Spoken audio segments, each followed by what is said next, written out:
let's continue looking at exponential functions. Okay, our attention turns to a different base. We're going to look at the natural base, what we call e. Behaves as an irrational number, kind of like pi. You might recognize pi. We approximate pi with the value 3.14. Of course, it's irrational. Pi never repeats or ends. Neither does e. Okay, so we're going to use e as our base. It is an irrational number, and it appears as the base in many exponential functions that model the real world. So that's why it's important to take a look at the natural exponential function. So it is an exponential function, but the reason we call it natural is because we're using the natural base e right here. The approximate value of e is approximately this value right here that never repeats or ends, but our use of e pretty much has us looking at it to the hundredths place, or 2.72. All right, so let's take a look at graphing the natural exponential function, and we'll go ahead and try and graph it using a t-chart. This is your input x, your output e to the x, or y, or f of x, whatever you want to put as a heading down this column. We'll use the same 5 common input values. One at a time, we'll replace x with these input values. You can go straight to a calculator and find that value. Okay, or you can go ahead and change it to 1 over e squared, but you're still going to need to go to the calculator and find a decimal approximate. Okay, talking about the calculator, at this point all I have is a graphing calculator. I'm going to try and acquire the scientific so that I can really model what it looks like on your calculator. But maybe this will kind of help you find the E key on your calculator. If not, just go to YouTube and type in your calculator model number, and just ask it to show you where the exponential key is. Okay, on the graphing calculator anyway, which might be similar to some of your calculators, I'm going to try and find out what the value is, the approximate value of e to the negative 2. Well, if you look for the ln key, let me see if I can scoot this up a little bit. My ln key is down this first column. It's right here, ln button.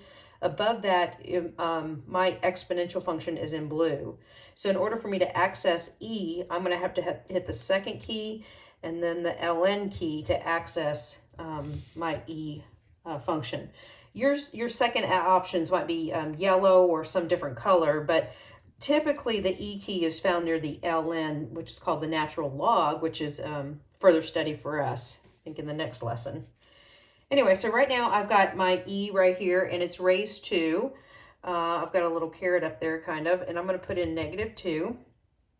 And you might have to do second and then your ln to get to e, and then you might have to do like a little caret key and then type in the negative 2. Just play around with it for a little bit or go to YouTube.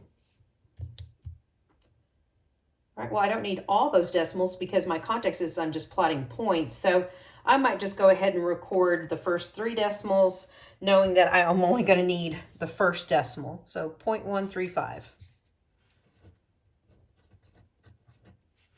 All right, returning to here, e raised to the negative 1. Just go right to your calculator, get that value, but just remembering that that is also rewritten as 1 over e to the first. That's 0.368. E to the 0 is easy. Anything to the 0 is 1. Okay, e to the first, well, we might as well just record 2.72, which is what we found up here, and then e squared. That's almost the number 3 raised to the second power, and it is 7.389. So now I have some points that I can plot over here and sketch a graph. It's going to be real hard to plot 1/10 right here. So when x is negative 2, I'm going to plot 1/10. When x is negative 1, I'm going to go up to about 1/3 of the way up here. When x is 0, I'm again at 1 because anything to the 0 power is 1. Okay, and then when x is 1, I'm at almost 3. And when x is 2, the exponent is 2, I'm a little more than 7, which slightly takes me off the grid, but that's okay. I can see that this function is exponential in nature, just like my 2 to the x. Okay, it's going to be a little more steep than 2 to the x, since my base is 2.72. It's almost closer to 3. All right, so let's come over here. Let's find the domain. It's all real numbers. The range is still 0 to infinity. Notice the use of parentheses, not bracket, because we do have a horizontal asymptote, and that equation is y equals 0. That horizontal asymptote is on the left. The graph increases without bound. It goes to infinity on the right, but we still have a horizontal asymptote, even though it's only on one side there. Okay, and I think I already covered this when I was talking about completing this chart right here. So f of 2 just means that replace the x with 2, so we get 8e squared. And then just practice with your calculator, making sure that you're able to compute these values. So e raised to this power, and I got 0.472. All right, we can see that the natural exponential function looks very similar to y equals 2 to the x. It just might be a little more steep because the base of 2.72 is a little bit greater than 2. All right, so this function is used oftentimes in the real world, like I said, because it does model, e does model a lot of our real world situations.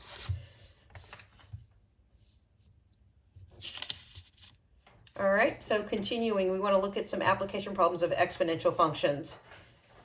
Okay, so we have a few different cases here to look at. So for number 1, we're going to model population. So take a few minutes, kind of read through this problem right here, and then we'll join in completing the questions.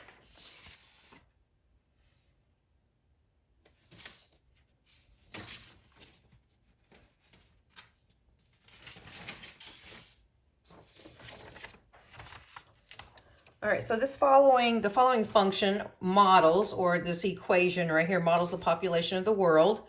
Look at the units in billions. T equals 0 represents the population in the year 2000. All right, so let's just make sure we understand. This is a function that's going to give us the population as a function of time, which is equal to 6.1 times the base of e raised to the 14,000ths times t. All right, so the question says, what is the world population in the year 2000?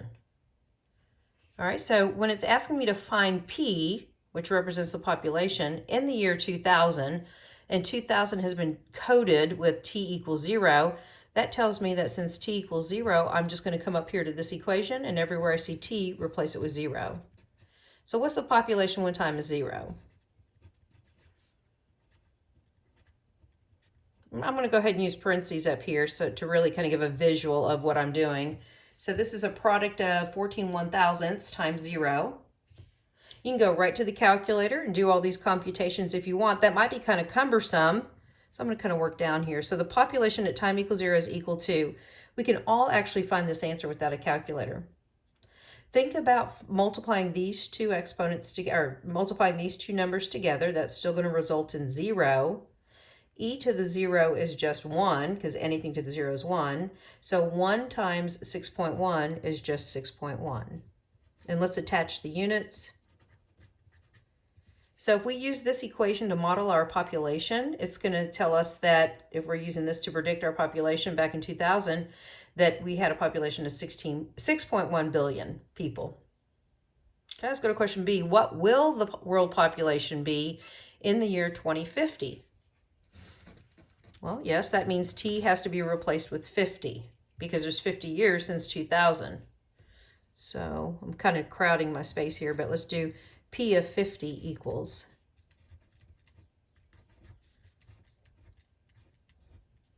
So 50 is the time, and I still have this decimal point 0.014. Now this is something that I'm going to have to use a calculator for. So you're going to want to go to your calculator and try and figure out how best to input this on your calculator. If you want to start with finding the E key and then raising it to the product of these two numbers, I might suggest don't use parentheses here. What I might do is on the E key, I probably would do E and then have it raised to, I'd do an open parenthesis, I'd put 0.014, and then I'd use the times key, not another parenthesis, 50, and then close your parenthesis one time here so it includes all of this as the exponent. I might do this part of the computations first and then multiply by 6.1. Let me give you an answer that's a target for you when you're using your calculator. If you did all of this keystroke correctly on the calculator, you should end up with 12.2.84, and then attaching the units billions. So if we're going to use this equation to model the population of the world, then it looks like in 2050, okay, our population is almost doubled to a little more than 12 billion. If this is indeed a good prediction of what the population would be. All right. Let's use exponentials to help us model inflation or deflation. So if you want to pause the video and you want to read through this on your own, I do have to go kind of quick just for the upload process.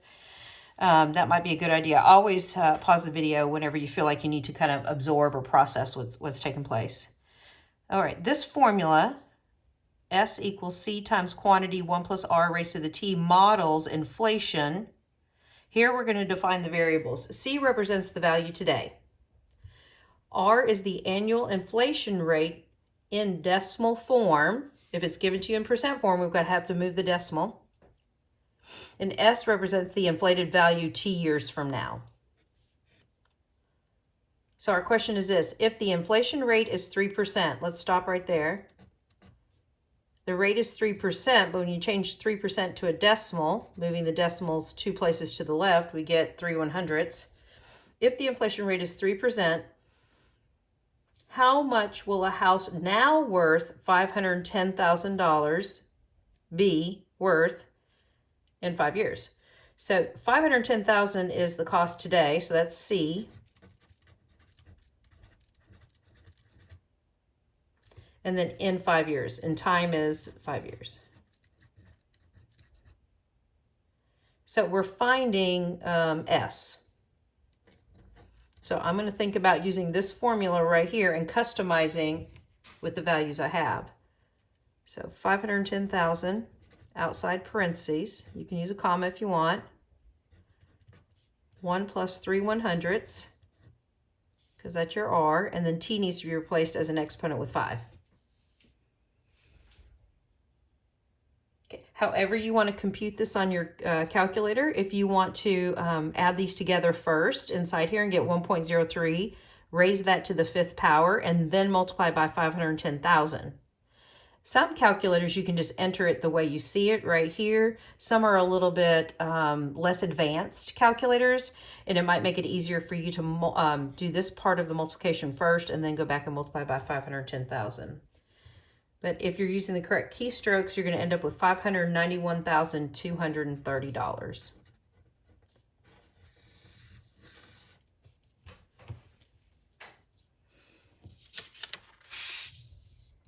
All right, another application problem that involves compound interest. We're looking at number 3.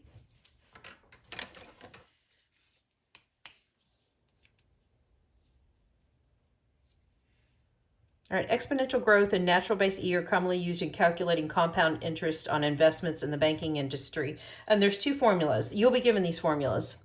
You won't have to memorize them. Okay, depending upon our situation, we may be using this formula to calculate interest, or we may be using this formula right here to calculate interest. Okay, the only time that we're going to use the A equals PE RT, we call that sometimes casually A PERT, because it looks like the word PERT. The only time we're going to use this formula right here is if our interest is being compounded continuously. So that's the key word you want to look for in the description of the problem you're solving is, did they throw the word continuously in there? Because it should immediately connect you to that formula. If you don't see the word continuously, if you see other words like semi-annually, quarterly, monthly, yearly, things like that, if you don't see the word continuously, then you are going to be using this first formula right here to compute interest. So first of all, make sure you know which formula you're going to use when, okay? A PERT if you see continuously. Otherwise, the formula you're going to use for everything else is going to be this formula right here, okay? So let's look at this formula and how the variables have been defined. Okay, we use this formula when there's a specific number, not continuously, specific number of compounding periods in a year. So A is the amount of money that you're going to earn. P I don't think it's here, but P is the principal amount invested.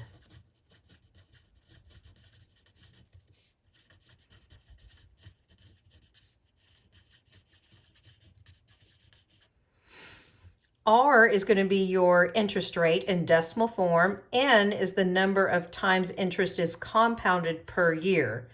So if your interest is compounded quarterly, then that'll be 4 times. Okay, then N would be 4. If your interest is compounded monthly, then of course that's 12 months in a year. So N would be the number 12. And then the exponent is a product of N, the number of compoundings again per year, times the number of years that you're going to have your money invested. Okay, so those are the variables there. A PERT is P for principal invested. E is just your natural exponential, 2.72 base. R is, again, your interest rate, and T is the number of years. So notice there's no N involved in this formula. All right, so we have a few examples down here.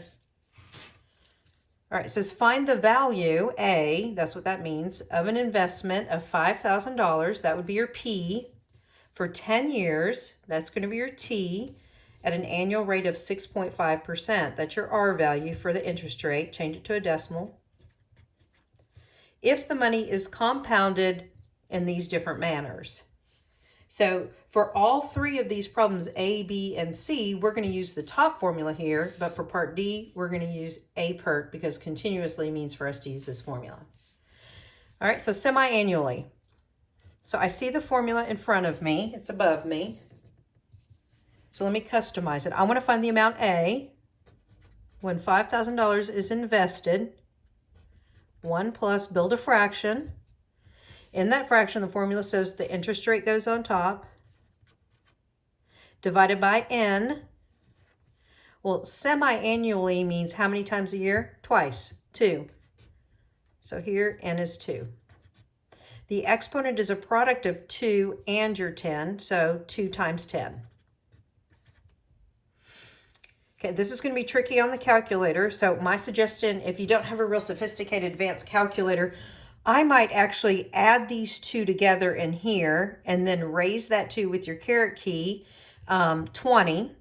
Okay, now if you go to raising this, you might want to put parentheses around this product using just a multiplication dot here. That's my $sign.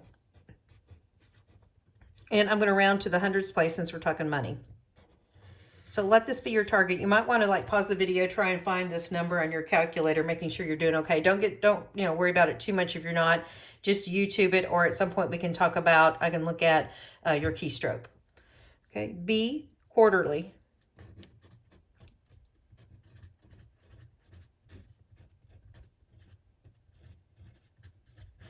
So what's going to change is down here, semi-annually is 2, quarterly, the number of compoundings is 4 times a year, so your N is 4.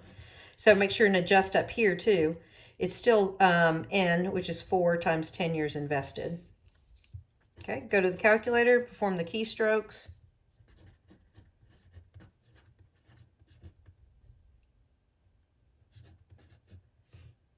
So maybe $50 more. Not much more, if they stop and compound your money 4 times instead of 2 times a year. All right, look, monthly.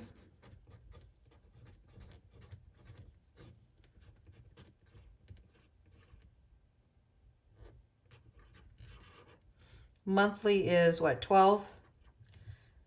Raised to, and then it's 12 times 10 again. Go to the calculator, insert. You'd think if they're stopping and compounding your money once a month, it'd be quite a bit more, but it's not. 95, 60.92. I do notice back up here that I should have had a 0 when recording that, so maybe you caught that way back then. Hopefully you did, and you made that adjustment in the calculator. That should be 0.065, and I left off that 0. All right, continuously, the last one, we're doing A PERT because of the word continuously, because I don't have an N value. Like monthly is N equals 12, etc. Continuously, I wouldn't even know how to write an N value down for that. Infinity, maybe. So we're going to use A PERT. P is still 5,000. base of e will be there, 0.065, and then just times t, just times 10 for the 10 years. And then go into the calculator. You think if every single second of the day, and even more than that, that they were stopping and compounding your interest, that you'd be a millionaire, a bazillionaire. But it's only $9,577.70. All right. So hopefully we accomplished all our objectives. Okay, I think we did. We evaluated exponential functions. We graphed exponential functions. We transformed exponential functions. And we used compound interest formulas, among other formulas, to model real-world situations.